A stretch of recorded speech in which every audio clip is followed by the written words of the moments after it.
udah jadi juara ya. Itu nggak Pak ya? Alhamdulillah ikut seneng. Tapi yang seniornya, masih tertati-tati. Ya. Nah, persoalannya kan dengan begitu, apakah kita kurang orang atau langsung? Hanya tim kita itu orangnya yang kurang atau, nah, tambahin deh kesebelasan nasional kita jadi 30 pasti menang deh lawan Malaysia. Wah, itu kan bukan main bola lagi kan? Apalagi juga sekarang UMK-nya udah tinggi nih. Kesebelasan nasional nggak pakai UMK ya. Tapi kan tetap ada kan cost yang harus dia hitung. Power planning berbasis dengan workload analisis. Ya ini nama saya Pak, sedikit mengenai saya barangkali ya. Mungkin sebagian besar juga udah kenal ya. Bagi yang belum percaya juga nama saya Jack, nanti bisa sama Pak Asnawi minta KTP saya. Jadi aslinya memang seperti itu. Ini adalah beberapa organisasi yang saya pernah bergabung ya, mostly adalah manufacturing. Sehingga barangkali juga nanti materi yang akan kita bicarakan lebih bagaimana menghitung analisis di perusahaan yang berbasis manufacturing. Walaupun secara konsultasi saya juga pernah membantu Arta Jasa. Arta Jasa apa tuh bisnisnya? Tadi yang tahu nggak? Ya, pasti ada jasanya. Jasa apaan Pak? Ya, jasa Arta Jasa pembayaran elektronik. Jadi dia tuh yang ngelola ini Pak, anak perusahaannya BI itu yang ngelola ATM tuh Pak. Kondisi ekonomi terus ya.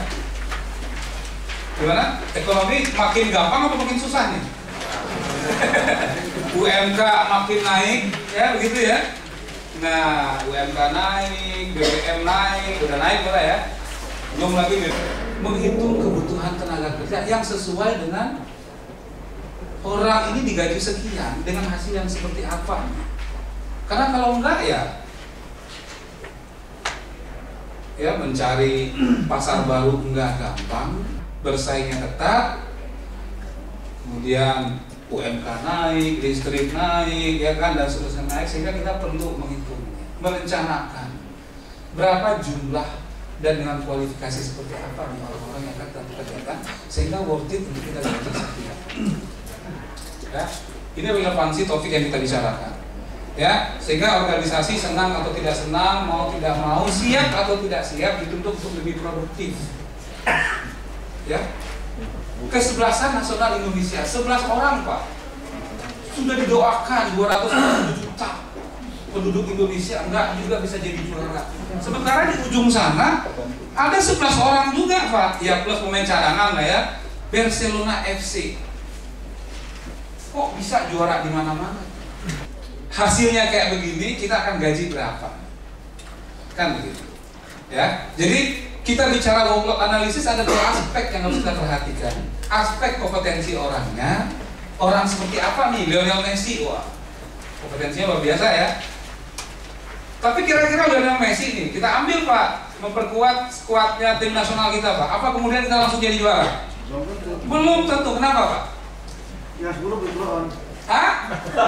Gimana yang akan ngoper bola ke dia dan segala macam? Itu kan aspek lingkungan Pak.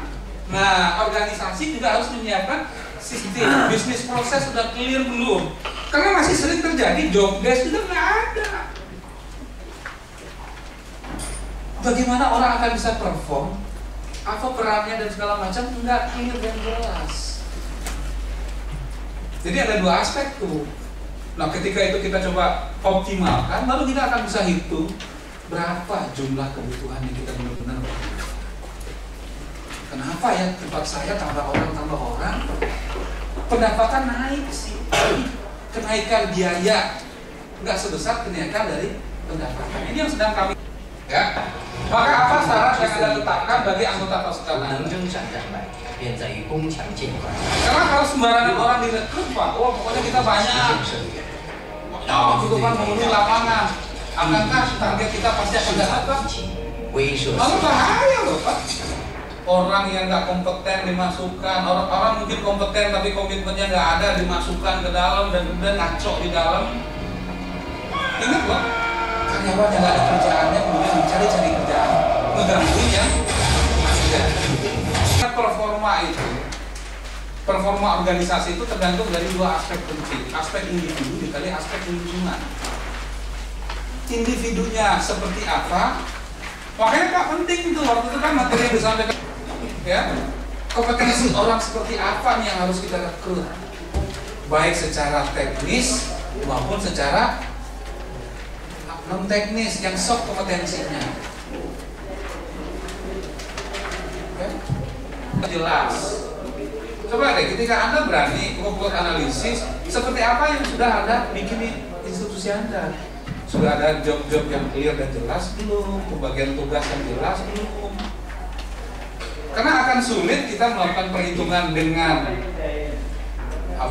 dengan detail ketika proses kita juga belum jelas.